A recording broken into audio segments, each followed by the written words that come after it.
মামুনকে কিছু বলতে না পারার কারণে, মামুনকে কখনো বাধা দেওয়ার না কারণে এটা মামুনের অভ্যাস হয়ে গিয়েছে যে যাকে পাবে যখন তার মন মতো না হবে, তার চাহিদা পূরণ না হবে, সে মারবে, সে ফিজিক্যাল অ্যাসল্ট করবে। এবং সে এত বড় একজন ব্যক্তি হয়ে গেছে এবং তার মনে এই আত্মবিশ্বাসটা হয়ে গেছে যে তার এতটাই ক্ষমতা হয়ে গিয়েছে যে তাকে কেউ কখনো ধরতে পারবে না। আমি যেই হই না কেন, আমি ওর সোলমেট, লাইফ পার্টনার না, বন্ধু, এইসব বাদই দিলাম, আমি একজন সাধারণ মানুষ হিসেবেও আমি আশা করতে পারি না কেউ আমার কাছে এসে আমাকে ফিজিক্যালি মারবে, ঠিক আছে, ফিজিক্যালি অ্যাসল্ট করবে, এটা আমি কখনোই আশা করতে পারি না, তাও আবার মামুনের কাছ থেকে। প্রতিবারই এই ধরনের খারাপ কাজে বাধা দেওয়ার কারণে মেরেছে। এটা আপনাদের কি মনে হয় যে কেন করছে সে? কারণ তার ওই সাহসটা হয়ে গেছে যে আমি যতবারই করি আমাকে কেউ কিচ্ছু বলতে পারবে না। প্রথমবার মারপিটের ঘটনায় আমি ওর পরিবার বর্গকে জানিয়েছি, পরিবার বর্গের সামনেই আমার প্রথমবারে মারপিটের ঘটনাটা হয়েছে। দ্বিতীয়বার এবং তৃতীয়বারের ঘটনাটা আমি ওর পরিবারকে জানিয়েছি, তারা আমলেই নেয়নি, ঠিক আছে।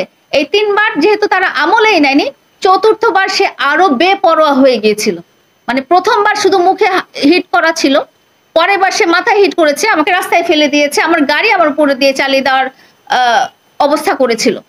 যেই পরিপ্রেক্ষিতে আমি 999-এ কল করি, 999-এর কল রেকর্ড দেখলে বোঝা যাবে। এবং তারা সারাটাক্ষণ, অলমোস্ট সারাটাক্ষণ আমার সাথে ফোনে ছিল, থানা আমার সাথে ফোনে ছিল। যেহেতু আমার area restricted area, police enter করতে পারমিশন লাগে, তারা এরিয়াতে আসতে পারছিল না, কিন্তু থানার লোকজন আমার সাথে সারাক্ষণ কলে ছিল এবং তারা সিচুয়েশনটা তারা বুঝেছে, তারা বুঝতে পেরেছে এবং তারা তদন্ত করেছে। জিনিসটা তদন্তে মামুনকে দোষী প্রমাণিত করা হয়েছে চার্জশিটে।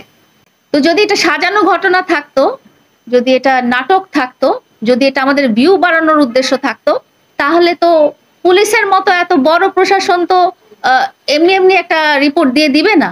আমার মেডিকেল রিপোর্টও আছে, ডেফিনেটলি আমার মাথায় যে হিট করা হয়েছিল এবং আমার শরীরে বিভিন্ন স্থানে জখম হয়েছিল সেগুলো সব মেডিকেল রিপোর্টও আছে।